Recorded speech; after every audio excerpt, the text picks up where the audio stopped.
Сейчас эфир продолжит брифинг оперативного штаба по борьбе с коронавирусом. Узнаем о текущей эпидобстановке и принимаемых мерах в регионе. Ольга Валерьевна, здравствуйте. Пожалуйста, о текущей эпидобстановке в республике. Добрый день, уважаемые жители Республики Саха-Якутия. Текущая санитарно-эпидемиологическая обстановка в республике характеризуется выявленными 100 новыми случаями коронавирусной инфекции. При этом необходимо обратить внимание, что в городе Якутске зафиксировано управлением Роспотребнадзора 40 новых случаев, в Мернинском районе 17, в Алданском районе 8, в Нерюнгринском районе 6. От 1 до 5 случаев зарегистрировано в 11 районах в республике. Лаборатории медицинских учреждений Роспотребнадзора продолжают осуществлять тестирование на новую коронавирусную инфекцию. За сутки проведено 2024 исследования. Всего на территории республики за весь период пандемии обработано 925 743 теста.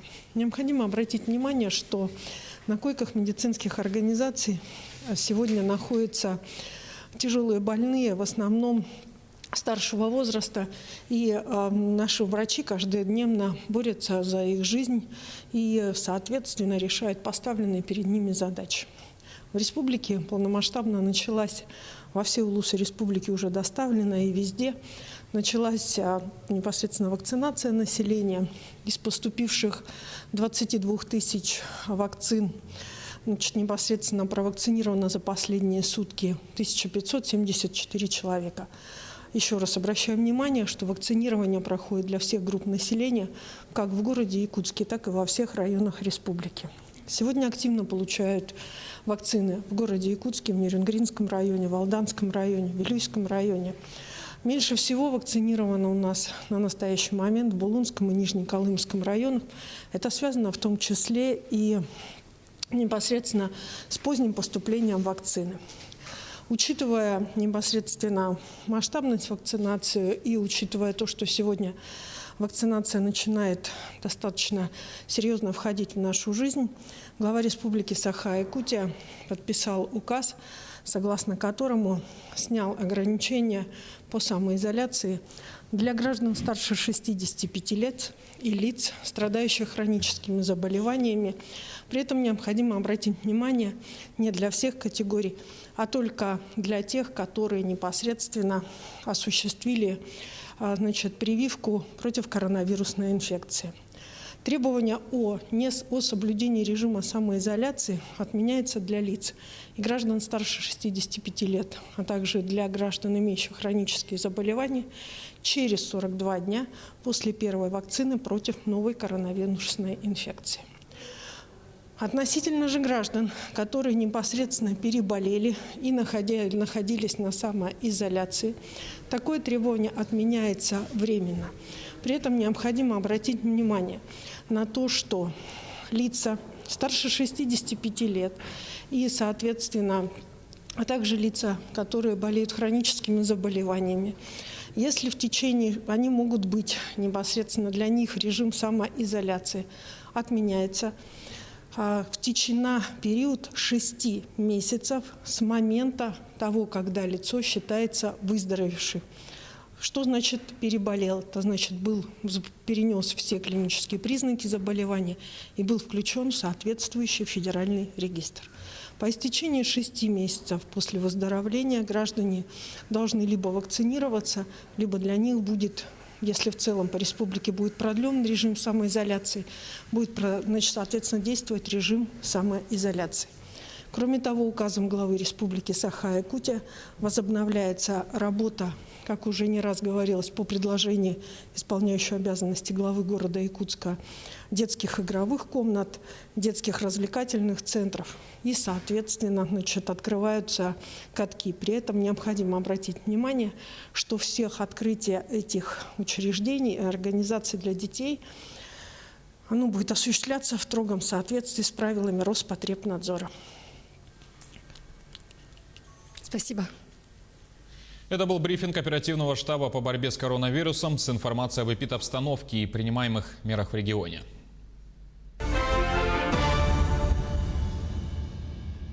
Далее эфир продолжим новостями к этому часу и коротко о главных темах. Российские регионы должны стать ближе друг к другу. Владимир Путин пообещал расширить программы льготных авиаперевозок. Мы это не упустим. Будем дальше двигаться в этом направлении.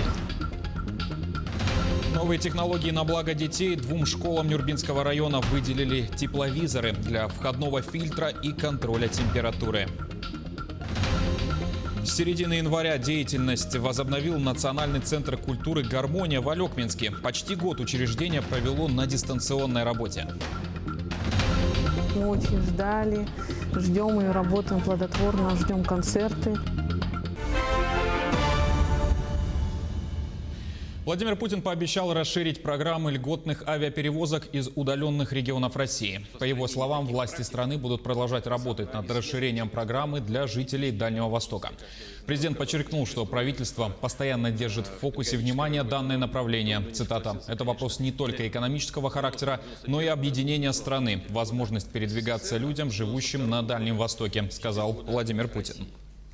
Будем дальше думать на тему о том, как обеспечить вот эту связанность огромной нашей территории. И здесь первый, самый простой вопрос, это, конечно, самое простое решение, это увеличить субсидирование этих перевозок. Вы знаете, что у нас там есть уже решения, были раньше приняты по определенным возрастным категориям, по определенным городам. Мы будем работать над расширением. Вот то решение, о котором вы сейчас сказали, оно принято недавно. Но, уверяю вас, мы это не упустим. Будем дальше двигаться в этом направлении.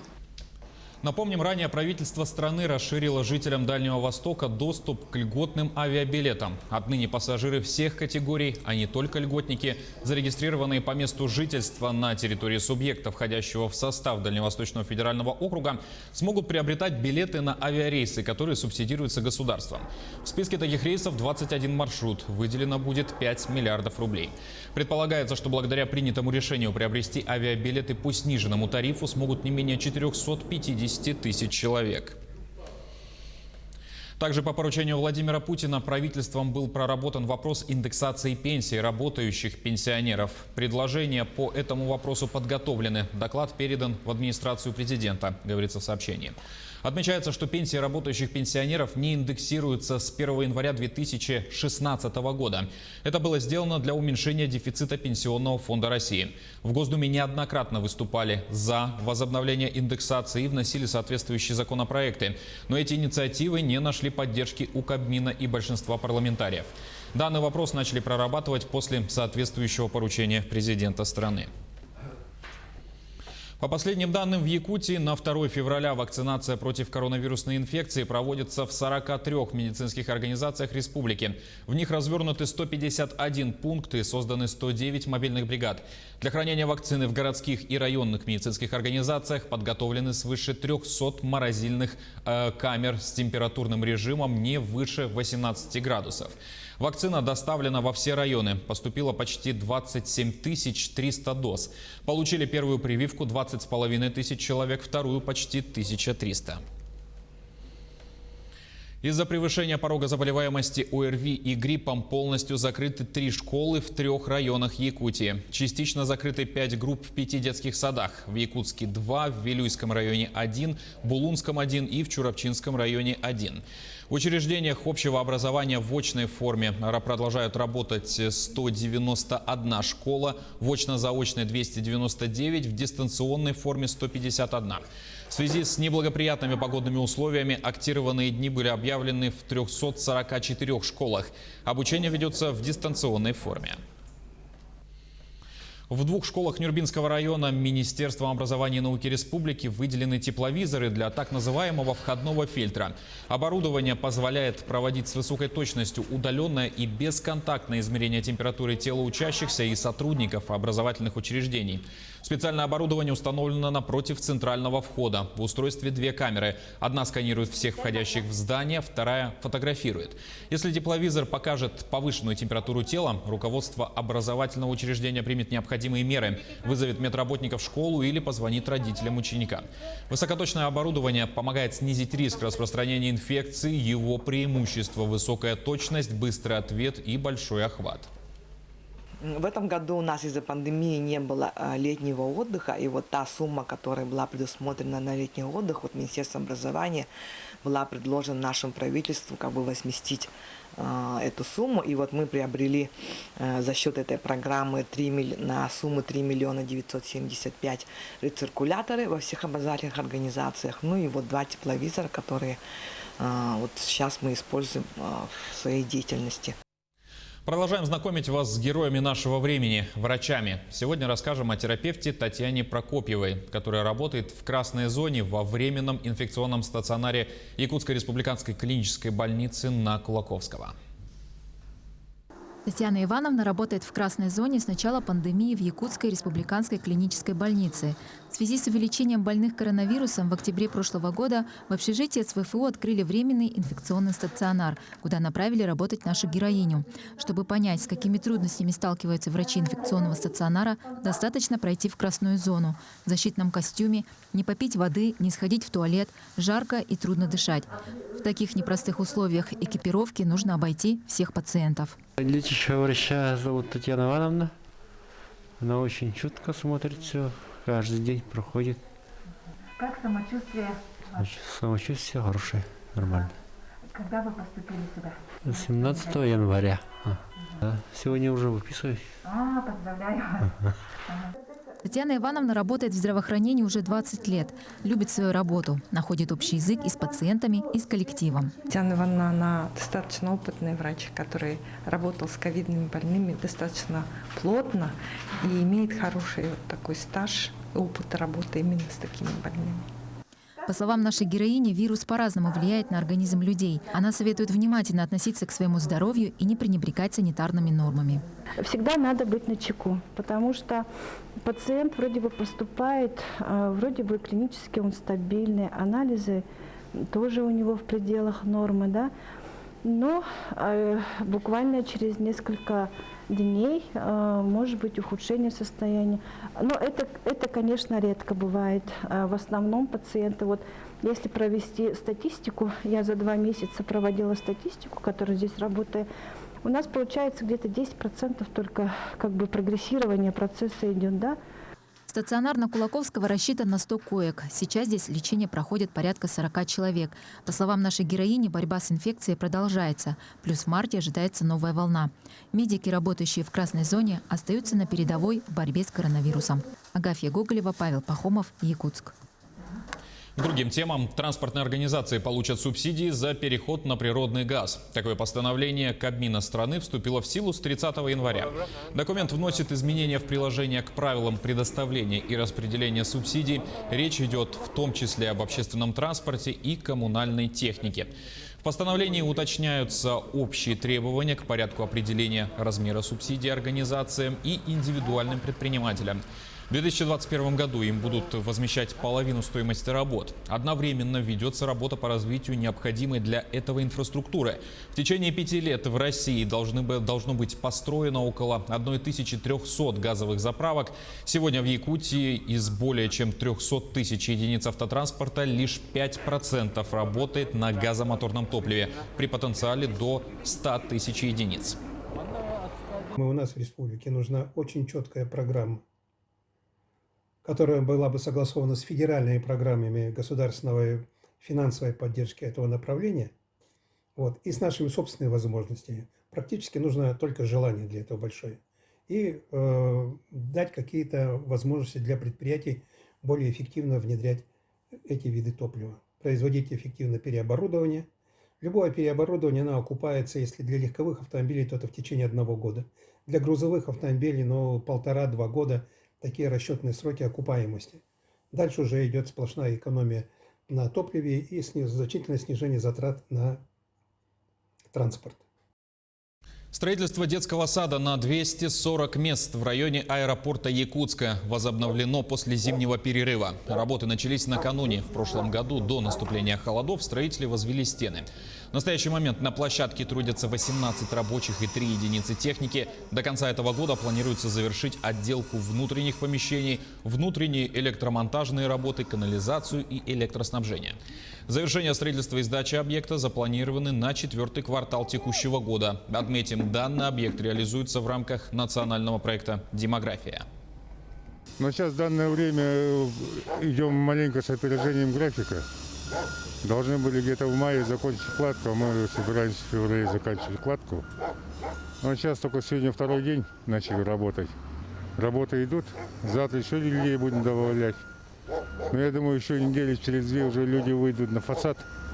Фасад будем делать, фасадные работы.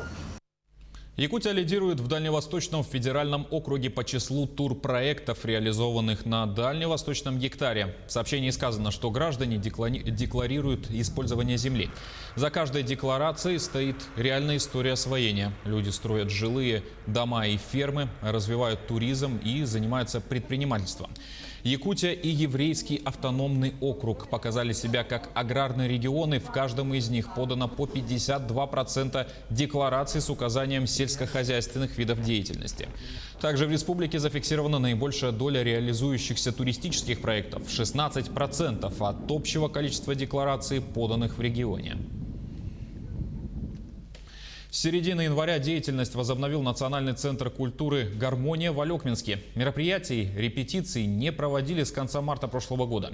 В основном вся работа велась дистанционно. Для творческих коллективов это было сложным периодом. Елена Фаст продолжит.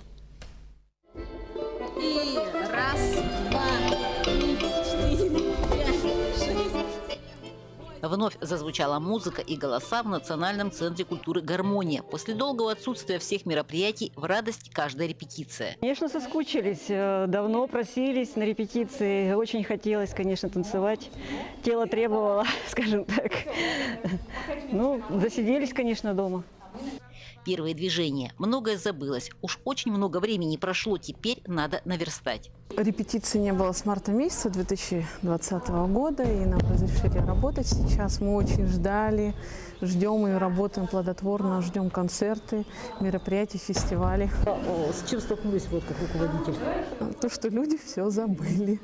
И приходится заново вспоминать то, что мы проходили. Репетируют всюду. Желающих подготовиться к мероприятиям стало больше.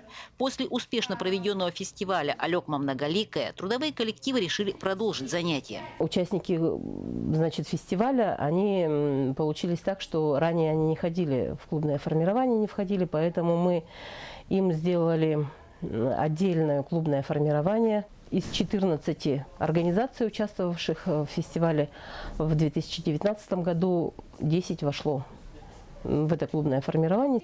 Не только репетиция, сама возможность общения, улыбаются участники. Конечно, соскучились. Соскучились и не только по песням, по репетициям, друг по другу соскучились. Такие счастливые теперь вот у нас есть вот досуг, куда-то сходить, попеть, пообщаться. Это самое основное, пообщаться. До первых мероприятий осталось не так много времени. Ждут их все. Соскучились и артисты, и зрители. Конечно, все необходимые меры предосторожности будут соблюдены. Со всеми мерами предосторожности, значит, из 293 мест, значит, свободно занимают зрители 91 место. Елена Фаст, Максим Копылов, Алекминск. На этом пока все. Не забывайте носить маски, дезинфицировать руки и держать социальную дистанцию. Спасибо за внимание. До свидания.